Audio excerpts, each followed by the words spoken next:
Mike Gundy said something the other day about your offense I wanted to ask you about, which is he said, he basically described you as kind of a traditional wishbone guy, and that a lot of the concepts spring from the triple option. Just how do you see the triple option? Like, what kind of central role do you see that playing in the way you operate the whole offense? Okay, so first of all, if Coach Gundy knew me and addressed me by name, I'm flattered because I really respect what he does. So that's flattering. There are option components of what we do. It's certainly not all we do. It's a part of what we do. As we know, and we've talked here before about putting stress on defenses and making sure that they're very option sound in what they do as individuals and personnel-wise. And everything that we're doing, I think, is important. We want to, like I've said before, as much stress as we can put on the opponents. We want to be the most stressful team in the country to prepare for. And when you can put option components, what you're doing, that adds that element. So, yeah, I mean, there's components of that in there. What did he say exactly again?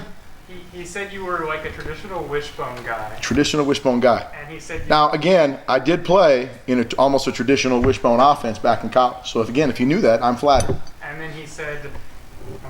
Find it. But essentially, he said, you guys do a lot of things with pulling guards and tackles over, and that a lot of the run concepts in your offense spring from the triple option. Yep. Well, you better be option sound in what we're doing. So he's right on that for sure. Hey, Andy, with Oklahoma State, they do the 3-3-5. Mm-hmm. Is that different for you to prepare for? Well, you see now what's happened in our league that's become very, very prominent. And you can see that starting to spread a little bit more amongst other, leagues in college football, and there's a reason people do it. And they're, and a credit to what they're doing defensively, you can see that they're growing every week and getting better every week with what they're doing schematically. So, statistics lie and liars use statistics. They're getting better every week defensively with what they're doing schematically. And so we'll have our hands full. And I'd like to believe that we are too, right, as a football team, right? And so I think when you look at teams that are playing good football in the months of October and November, that's a common theme. That you see improvement, you see better understanding, you see players, having a vested interest in their own personal growth and getting better throughout the course of a season and not letting things that might distract them from wanting to do that, right? The emotions involved in playing a season, injuries or whatever it might be. But I think when you see teams that are doing a good job and playing at a championship level, they have that in common. You're like, man, they're just getting better every week. Do a lot of teams in the MAC use the 3-3-5, or did you in the MAC? Before you came? Before we left? No, I don't. I can't speak to it now, though. So then how over time has that helped you scheming against it or playing against it when you've got more reps against it? Well, I think when we were, I forget who we were playing, but somebody asked a question here about, when did you first look at films, right? Okay, when did you first start looking at the opponent? Maybe it had been Illinois week, perhaps. And I said, we first look at them in the spring. And we evaluate who we're going to play in the season, how many teams are running these kind of defenses or this kind of defense, and things that we need to do to attack it to make sure that we're getting reps of those things moving forward through spring and fall camp. Because there's nothing worse than spending all spring and fall doing this, and then you get into game weeks and you start all of a sudden have to do something completely different. So this defense, because the number of teams that do this schematically, we prepare for it all year round now. And what we do, we make sure we work those combinations, and we make sure we identify who those players are, the third safety, they know the coverage terms, they being our players, and it's always in your thoughts and in your minds. So we spend a lot of time talking about it. Is there anything different about Oklahoma State this year? Obviously, they got a new defensive coordinator. Are they doing anything different schematically? Well, yeah, schematically, we just talked about with being a 3-safety defense now, which is a pretty decent change from what they were, the previous year. So, and as I pointed out, the fact that they're getting better every week shows you their commitment to doing it, right? But from a personnel, there are some similar players, and some aren't. Some are in different spots, But like college football nowadays, every week you're never sure who's going to be out there, from injuries to new players to transfers and all that. It's very rarely do you see, oh, that guy was there 3 years ago. You don't see that stuff as much anymore for whatever reason. So there are some same players, but their scheme is different. We heard from Lance about how last week a few guys had missed some time in practice due to various ailments and illnesses and whatnot, and offensive line was still able to come out and deliver that performance they did. Just what is it about your offensive line that makes them able to be so cohesive even when they've got people switching in and out? Well, I think you had just said what's really important is the cohesiveness.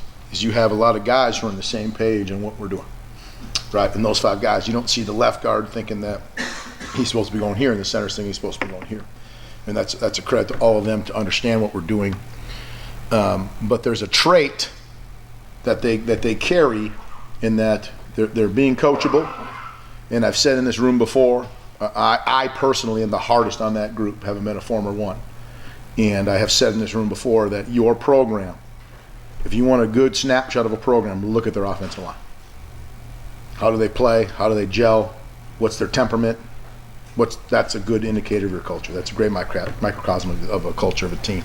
And so I guess I put that pressure, if you will, on them to make sure that they embrace that responsibility, if you will. And so they respond to that, and they go out there and they play their asses off. Because they did. They played really physical last Saturday. With Jalen missing time, obviously Cole Ballard, goes up to backup quarterback and everything. What progression have you seen from him over the year that you trust if he had to get on the field at some point? I think if you were to go back and look at some of the transcripts from questions in fall camp and things like that about him, his ability to orchestrate, if you will, all those things that we're doing is at a level as for a freshman that really puts him in a really unique stratosphere. So he manages that stuff fantastically well. He, much like I've been saying about a lot of our players, is getting better every week. Right, okay, and he embraces this opportunity as players should, because what typically happens during the fall, and if you could just imagine being a college player, right, and you're so excited to come in to do college football for the first time in your life, and you get there and you lift and you train and you see your body start to change in a matter of weeks, right, because you're eating and training at a level that's so different. And so you have all this, excitement and enthusiasm, and then you go to fall camp, and the way we practice, everybody gets reps. Okay, so he's doing this, and again, I'm sharing this story about him and other players. Now, what changes for a lot of guys, especially when they first get to college, is then the games start. And they don't play as much. Well, they had all this enthusiasm and excitement, and here I'm getting bigger, faster, and stronger, and all this. I'm not playing quite yet. And of course, this isn't everybody, but it's most of them. And so what happens is you kind of all of a sudden emotionally have to figure out how to overcome something like that. Like, man, I am getting bigger, faster, stronger, but I'm still not big and fast and strong and smart enough. Okay? And there's usually a little dip or a plateau that occurs for most players mentally, right, physically, as you get into September and October. And the credit to Cole, he's been able to continue to elevate and rise and step up every week. Right? So I'm just sharing that as if you could just imagine being that age and going through that in a matter of you graduate high school, you go to college, June and July and August, and September, well, I'm not playing.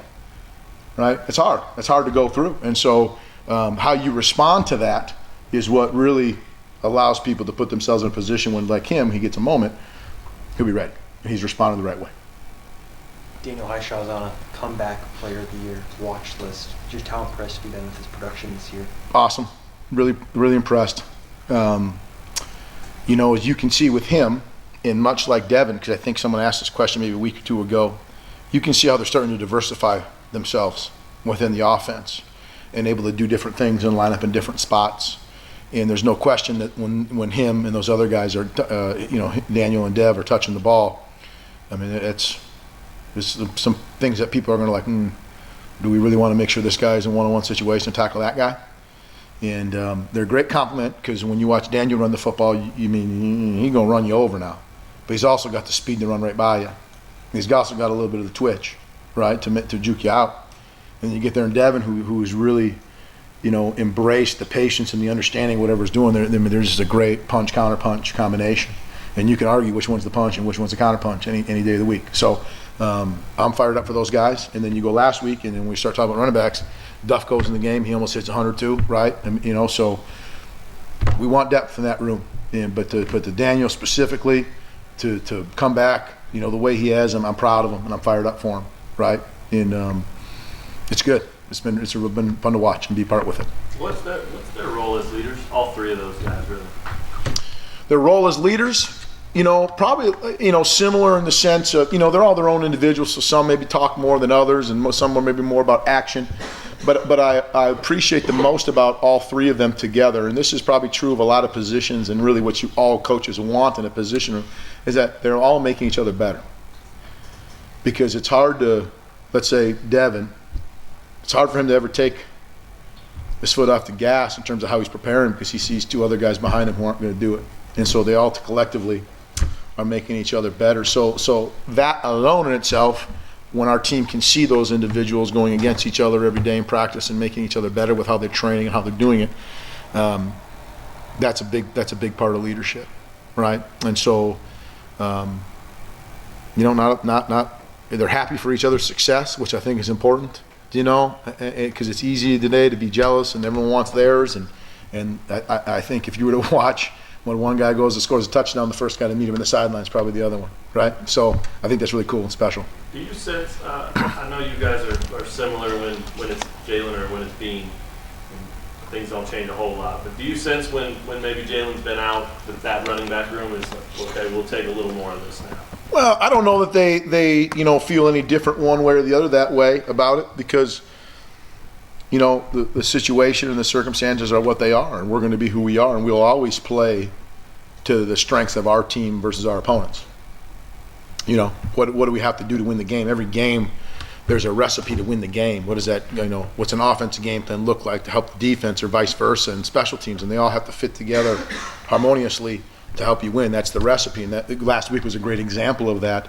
I don't know that they go, well, let's carry the weight, the burden of this, because Jason in his own right's been playing pretty good and did a great job of, handling that game, right? And again, to do what we do and to do that and orchestrate, and he's making decisions in every snap, right? So I don't know that they say that per se. Collectively it was more, we need to bounce back after a bad loss the right way, and they did. Coach K. Questions? All right, thanks everybody.